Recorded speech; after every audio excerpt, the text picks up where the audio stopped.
Hello and welcome to Retake, and today we're going to continue with the clones. I'm going to try and work through them as quickly as I can, but trying to be a bit more in depth with them as well.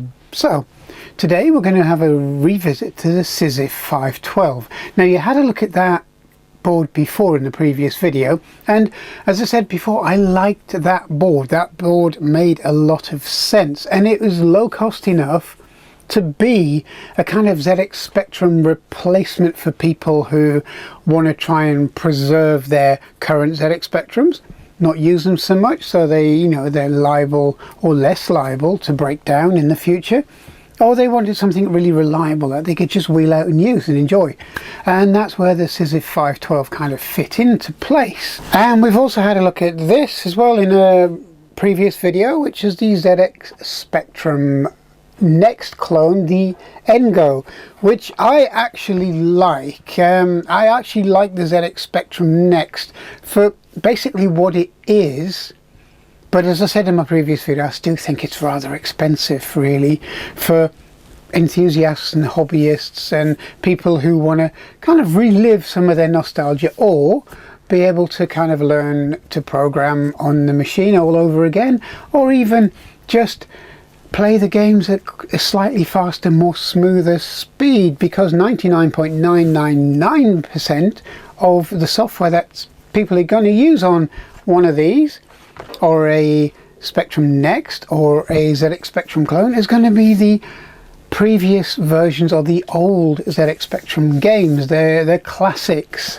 So yeah, that's my thoughts on it, and I went into a little bit of depth in the previous video, and if you want to watch that, you can have a look and see what I think. And I'm guessing it'll probably go against what a lot of other people think, but then again, if everybody's opinion was the same, it'd be rather boring, wouldn't it? So anyway, we're going to continue with this, and this is my box of bits to put the ZX Spectrum Sizif, the 512 version, together so it can be used as an actual machine. So that's where I'm going. Shouldn't be too long on that because there's not a lot. I thought there was going to be more involved with the case, but there's not. And what I'm going to do is I'm going to try and do it with basic tools. So if I kind of mess it up on camera, I mess it up on camera, then we know that you can't or can do it with basic tools. I'm not going to use clamps or Dremels or anything like that. I'm basically going to use one of these, and that's it. Oh, and a marker pen. The main reason for that is because the Sizif 512 and most of the Spectrum clones are meant to be machines that you can get readily available, relatively cheap, and make their builds relatively easy. Let's take a look and see what we've got in the box. Okay, so we've just cleared away the Ngo, and we have this, and this is what's in the box. I just basically put it in the box as if I was going to work on it. So other than the screwdriver, the whiteboard marker, which is I'm going to use as a marker pen, which can be rubbed off if you make a mistake, a little screwdriver again, and then we have kind of three bits which is all resting together. We have a keyboard mat and a case, which is one of the cases I got from ZX Renew, and they're really good, and they're very good at getting back to you for any questions, etc.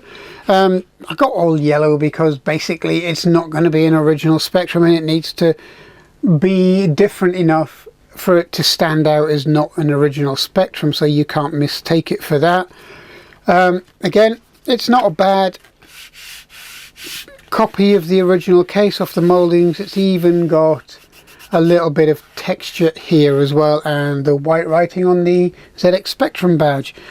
And then we got a bright yellow faceplate, which is really well done. I must say these faceplates are very, very accurate, and it all looks the part once it's put together. Okay, then what I've got is a few little bits and pieces, like a few screws here which came with it, which is really nice. They stuck a couple of sweet treats, kind of refreshers in there, so I'll probably pass those on to the little ones. And then we have the two packets that the Wi-Fi module and the Bluetooth module came in, which I've already just popped into place on the board, which I'll show you in a little bit. Okay, so we have the actual machine here. I'm just going to get a bit closer in for you. Right, as you can see, we have the Bluetooth adapter which sits just above these caps here, and it's a very tight fit. So on the bottom of this Bluetooth adapter you have a plastic coating or a PVC film, which is good. It stops the board arcing out on there, so that should be fine. And then we have the Wi-Fi module which sits here just on its little header, which should also be fine because it's not going to be kind of shook around as a portable machine anyway.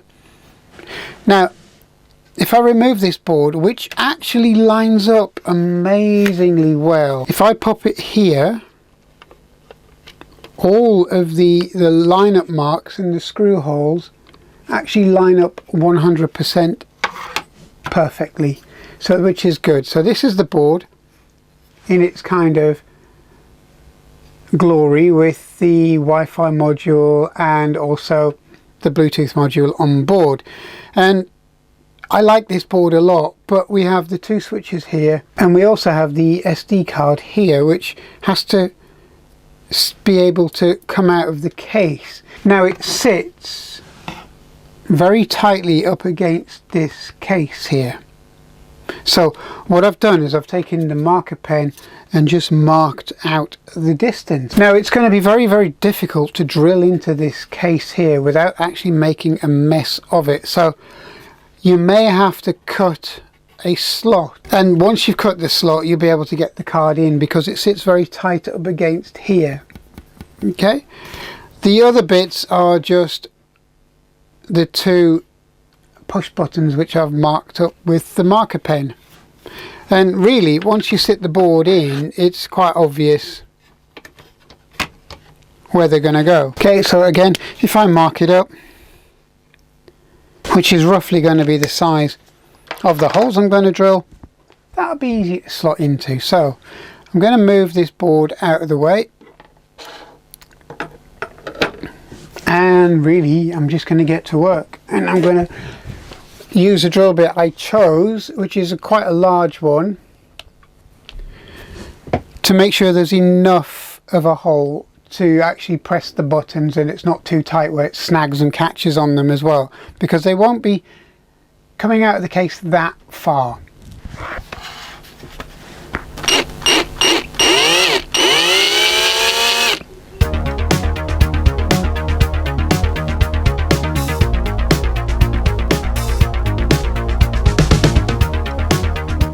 Okay, and then that's it,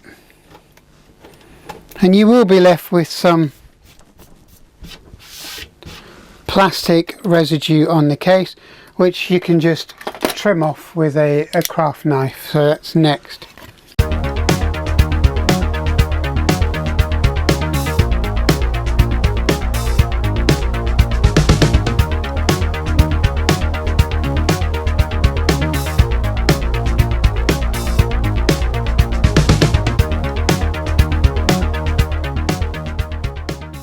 And then just run the drill.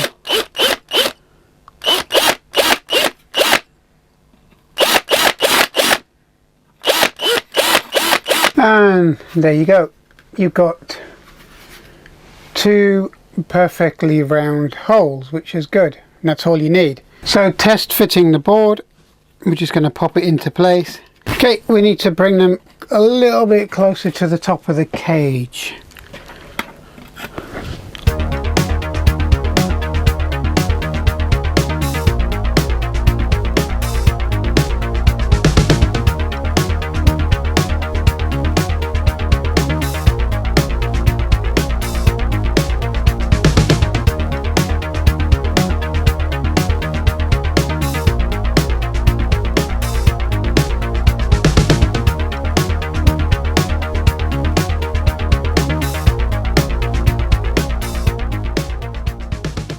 Okay, so you can see by the mess that's on here, I've had to change it slightly because I needed to elongate these holes, because the buttons catch on the top of the case because they're not as flush to the board as maybe they should be, and they're sitting a little bit high. But you know, it's one of those things. It's just modifying the case to suit or to fit, and then that's it really. Now the next thing is the card. Now that's going to be, I'm going to have to cut a slot because there's no way you're going to drill into that without actually damaging the base of the case. So I'm just going to take the board back out. We're going to use my markings here, and we're just going to drill a pilot hole. And what we're going to do in this instance is we're going to use a knife because it's soft plastic. So I'm going to mark it where it needs to be cut.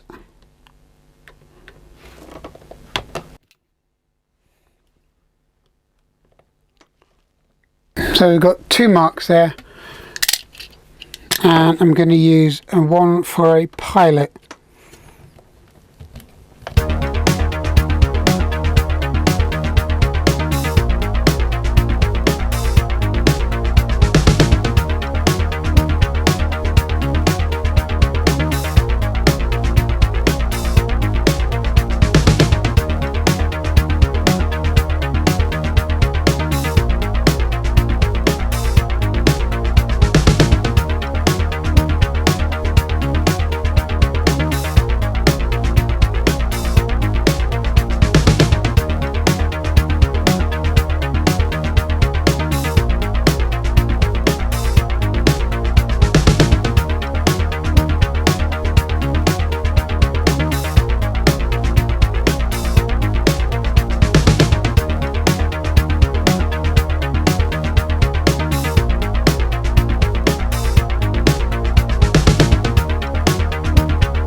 Okay, and there we have a slot big enough to get a finger through. So that's it. I mean, you can just do it with a knife, but you can use the edge of the drill just to start it off and then use the craft knife. So I'm just going to test fit the board, and then hopefully it's going to have enough room, which it is, for me to get the card in and out, which is good. I could have made it a lot smaller, but the problem is I wouldn't have been able to reach in and press it in and out, and also I wouldn't have been able to line it up with the slot either. So if we just loosely pop the case on, and there we go, we have it all lined up. So it's going to work a treat, so the way it should work.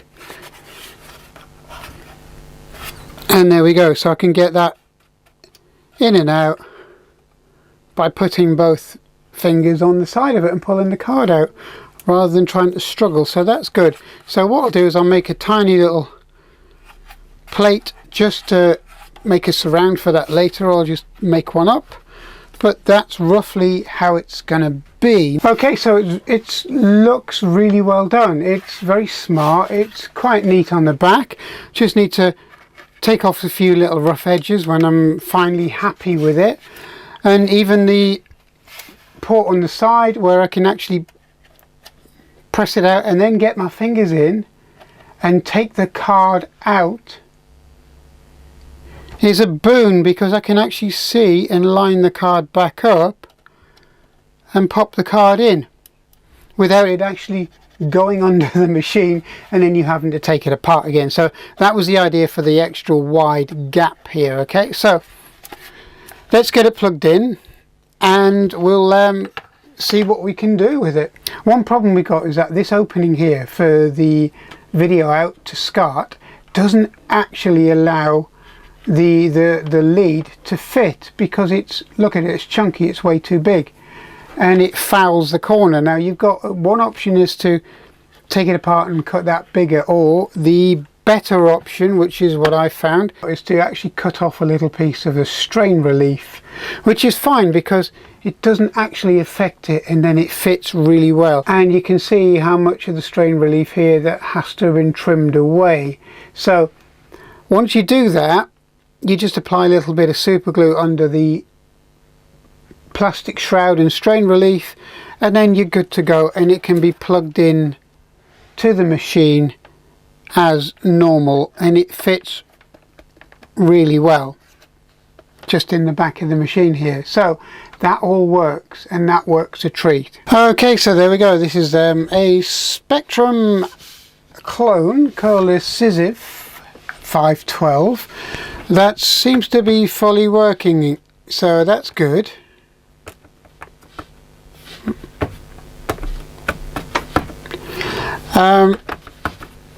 And the keyboard's exactly the same as every rubber keyboard you can think of.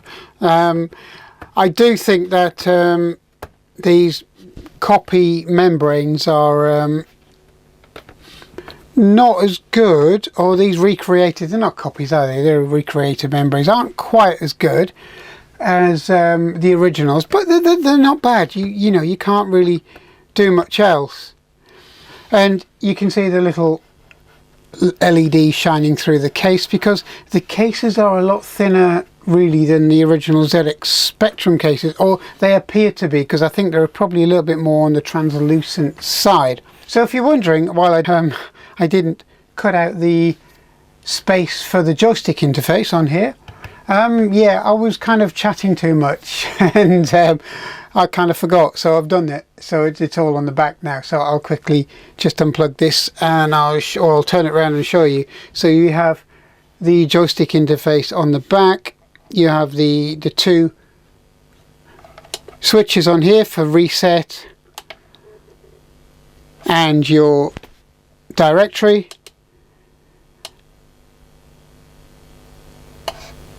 and you know, they all seem to work really well. So there we go, CPU, frequency, machine, whichever machine you want, and so on. So yeah, it's really nice little machine really.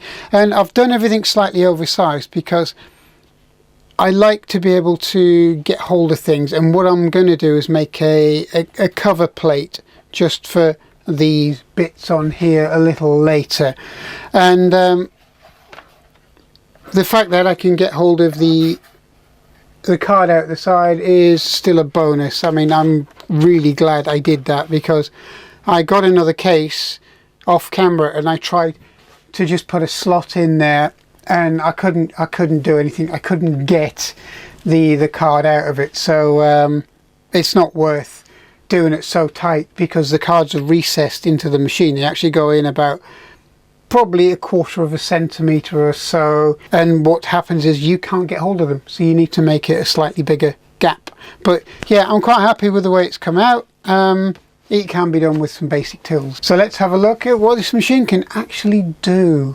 Okay, so far we've put this little machine together, and it's in a bright yellow case with a bright yellow everything basically, and I just wanted to make it different. Okay, and it just shows you what you can do with just kind of a basic tool such as a little power drill, electric drill, and if you're careful enough you can use it to kind of remount and shape the ports that you want to do on here. You don't have to, you know, have all of the 3D printing and all this kind of thing just to modify a case.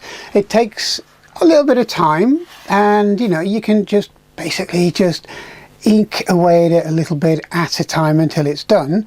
And you know, if you do it slowly, you will be able to do it and make quite a decent job. This was with just a drill and a knife, a Stanley knife or a razor knife or something similar. So basically that's it. We've got the slot in here for the SD card, and we have the two holes for the buttons there, and then we have the joystick port, which is here.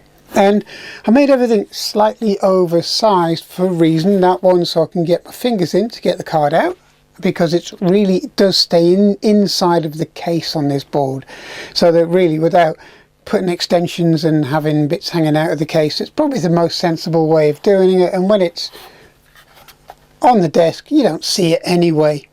And as far as the cutouts for the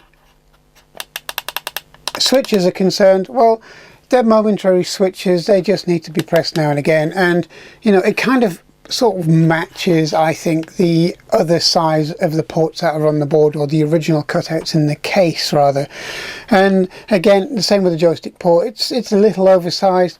It means that if I ever want to print up a back plate to go over here, I can do, but you know, when you think about how far this board sits in the case, it's not flush to the case on its mountings, it's probably about 3 to 5 millimeters inside the case. It means that it's very difficult to get, even if you do put a plate on it and had it exactly the right size, you wouldn't be able to fit your joystick adapters in there, mainly because the case would be in the way because it's too far back. So make it oversized, make it fit, and that's probably the best way of doing it. You can put a face plate on later, but it would still have to be oversized because the actual connector for the joystick has to pass through it to get beyond the case here, in this case the yellow case, into the board. So that was the reasoning for that, and you know what, it's come out quite well. So I quite like this, and this in these colours make it stand out enough to make it not look like an original ZX Spectrum. So this is very much a standout case and a standout model. Now, as far as the model itself goes, once it's on the desk you can't see these cutouts in the side anyway because they're kind of hidden over the curve. The SD card sits into the board, so it's roughly about here, so it's quite deeply set into the case. And then there's the rear of the machine again. As I say, it looks alright. I mean, it's fine. At the end of the day, it's a recreated ZX Spectrum. It's not meant to look exactly the same as a normal ZX Spectrum, otherwise you might as well have just had a normal ZX Spectrum. And on board this machine has Wi-Fi and Bluetooth. Now, I actually prefer using this on this machine because it just sits in neatly here, and then that's it. Okay, once you plug in the rest of the leads and have it connected up to a monitor, you can use your mobile phone as normal just to load games either on WAV files, you know, just type load as normal, or through ZX Play. And the reason I like using this little Bluetooth adapter, or similar ones, there's plenty of others about, is that it connects to the phone instantly, and also to use it, it's ready to go. That's it. That's all you have to do. There's no messing about with software or keywords or programming it to switch it on and so forth. You just put it in. And if I do want to use the onboard one, I can use the onboard one. It's not a big deal. So if I'm not using this adapter, which I kind of just swap from machine to machine because it's just convenient, I can use the Bluetooth on board. So if I go to here, it should come up as a hardware Bluetooth adapter on my phone, which I can see it now. So if I go to, let's say, ZX Play, and there we go, that running straight off of the ZX Spectrum or the Sizif 512 without the Bluetooth adapter plugged in the back.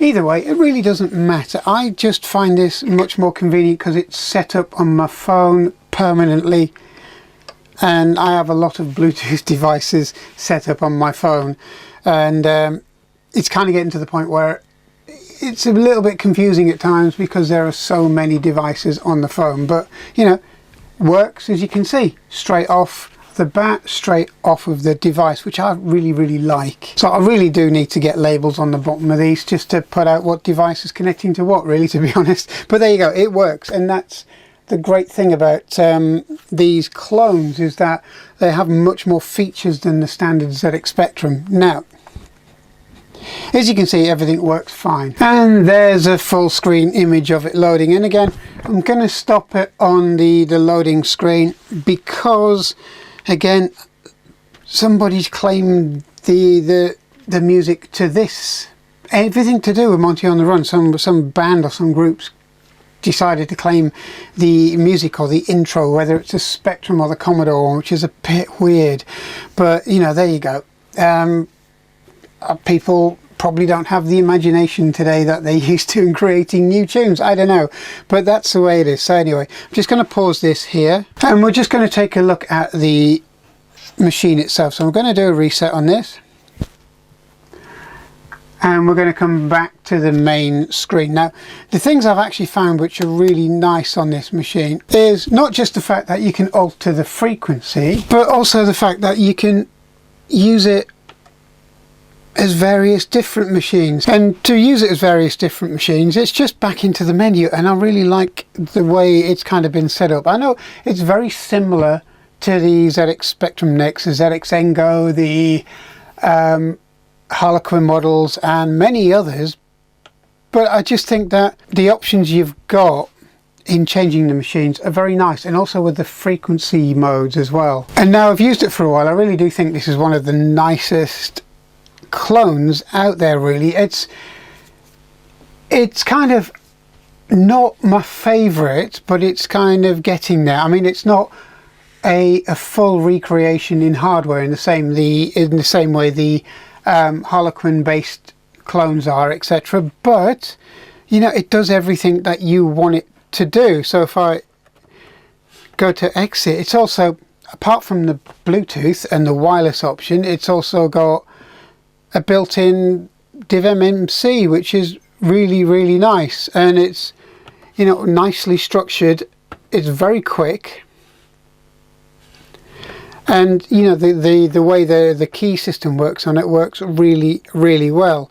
So I mean, even if we go down to putting a demo on here, and you can see how it kind of runs just like a normal ZX Spectrum, but you can speed it up and make it smoother. The only little bit of difference I find with this machine is that when you activate the Bluetooth system on it and you actually connect to it, you hear a very, very slight interference buzz in the back of the machine, or coming through the speakers, but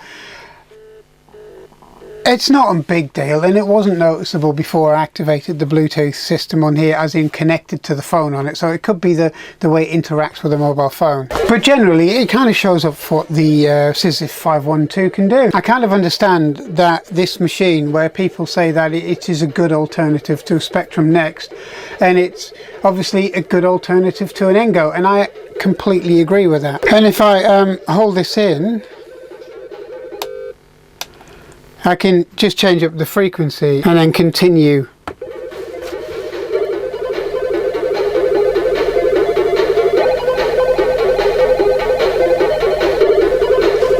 And it just continues where you left off. I could also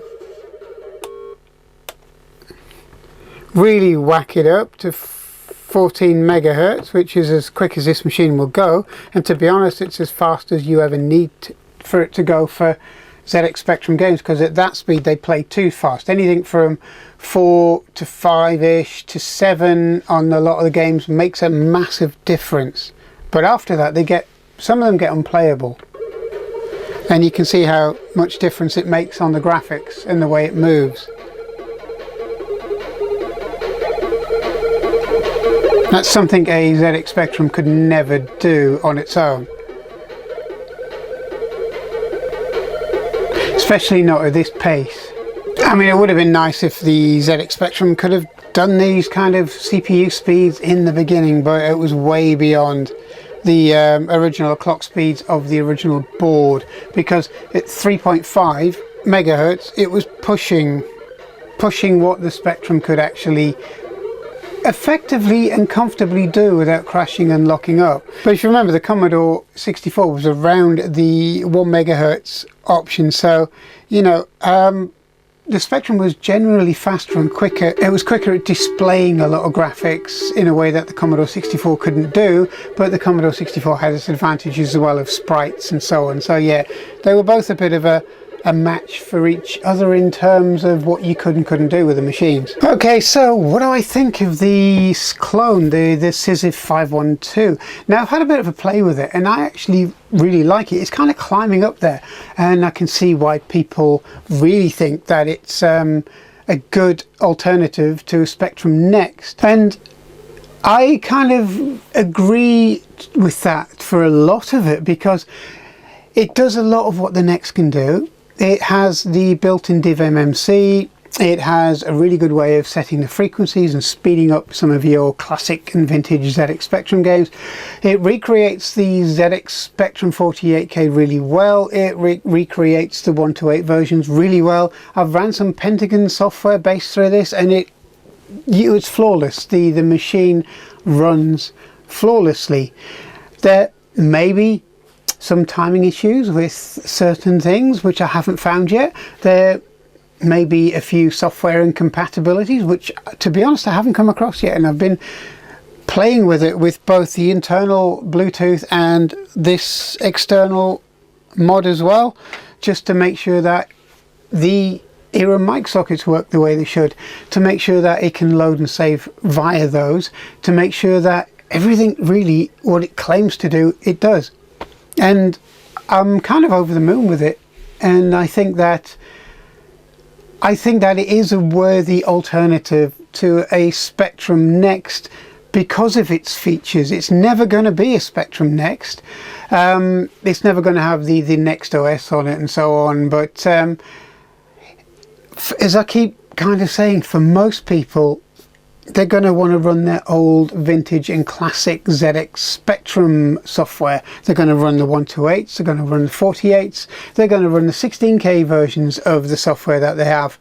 And this makes it a viable solution. Okay, it's a bit of a faff to put the board in a case like this, because you have to re-drill it and so on and so forth. And most of the cases are laser cut around the Harlequin boards.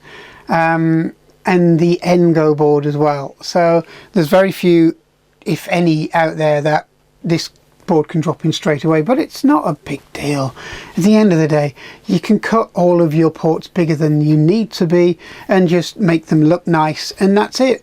No one's going to be bothered by, whether or not your joystick port is bigger than it needs to be, or your button circles or the holes in the machine are bigger than they actually need to be, and so on, because very few people are going to have seen one of these in action, and that makes it kind of unique, really. There's not that many out there. So what do I think of this overall? I think it's a great package. Is it a kind of a next step above the Harlequin? Yes and no. Yes, because I've come to like it. No, because it's not a kind of hardware subset version, or a machine built on hardware which is compatible or backward engineered to the original ZX Spectrum. And it's all original hardware, because nothing in the Harlequin is emulated. You have to get genuine ROMs and so on and so forth, and all that kind of stuff to make it work. That can be a bit of a pain if you're building it yourself, but I think I've got a bit more of a soft spot for the Harlequin and for my recreated ZX Spectrum, which you've probably seen in the past, because I spent a lot of time making those machines and building them and making them work. The Harlequins were basically putting together.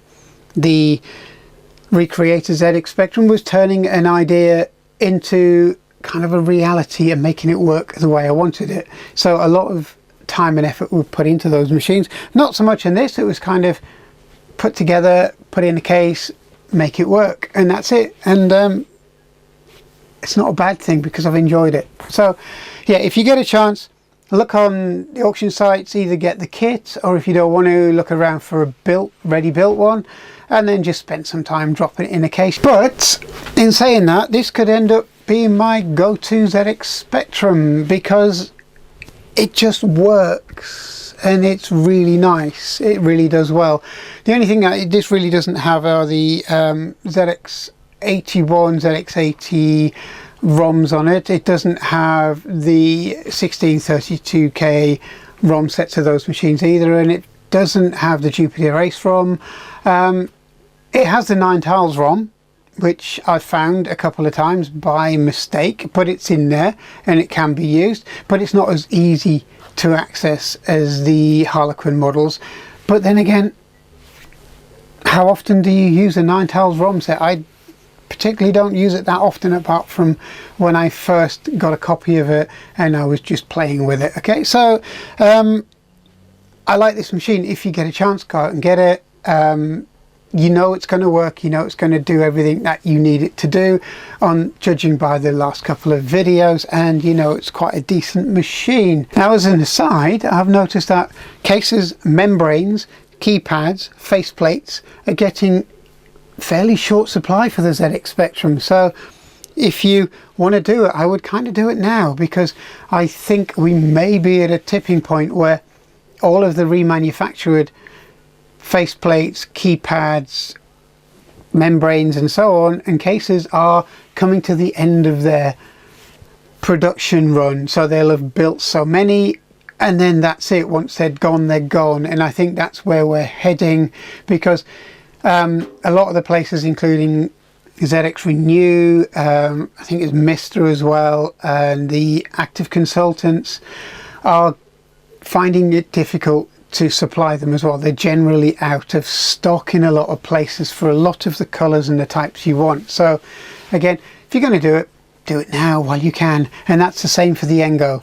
The Engo is very short supply. They reckon they're going to have boards out in 2023 or the early part, but I don't think you're going to be able to get the rest of the parts unless you want to put it in an old ZX Spectrum case or an old Plus case, or go down the road of modifying something to work with it, or just boxing it and using a PS2 keyboard, which is another option, which with that machine makes much more sense. So anyway, that's all from me today. I just thought I'd finish up on the 512.